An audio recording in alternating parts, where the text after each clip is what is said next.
Good morning. This is Gary Griffith here.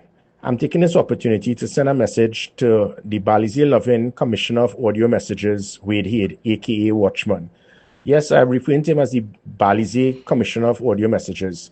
Firstly, every single message he sends always has to do with trying to support the PNM or trying to attack anyone who he believes is not supportive of the PNM. The reason I refer to him also as the Commissioner of Audio Messages, this man continues to bore us to death for the last few years with his audio messages. And probably there's a reason why he will send audio messages and not a video, because he has a face that's made for radio. But he continues with his nonsense over and over again.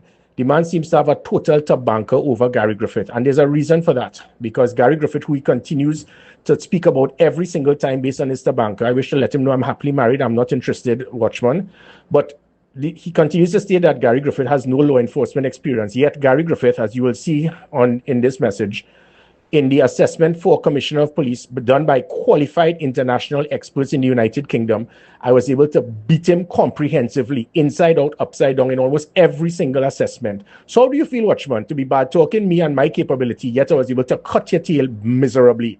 And that is why it is he has a tabanka, because he always wanted to be Commissioner of Police, so now he has to turn to being the Commissioner of Audio Messages. And again, this is an individual who has migrated. I think, as I said, he left as a corporal in the police service. He didn't have the capability to lead an all-force team in the Trinidad Tobago Police Service Sports and Family Day. He never held any position of authority, but continues to give the impression to the country that he has some degree of knowledge to understand law enforcement and leadership skill. Because if he did, he would have understood that in that situation, as we speak about with the prisons, this was a unified effort, and they were trying to find the system to stop the prison of certain prisoners having access to send messages outside. What I did was a comprehensive operational plan that for 4 months, not one message was able to be passed, which played a very big part towards the highest reduction in violent crime in 17 years under my watch. Because what I did, we put covert cameras that they did not even know, the prisoners didn't even know where those cameras were.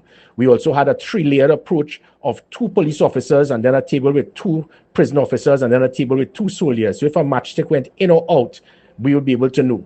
With that, those certain prisoners were not able to send any messages out. They started bawling and crying to go back out into the public domain of the prisons, where they could liaise with other prisoners and prison officers so that they could get their messages and cell phones out. It was locked down.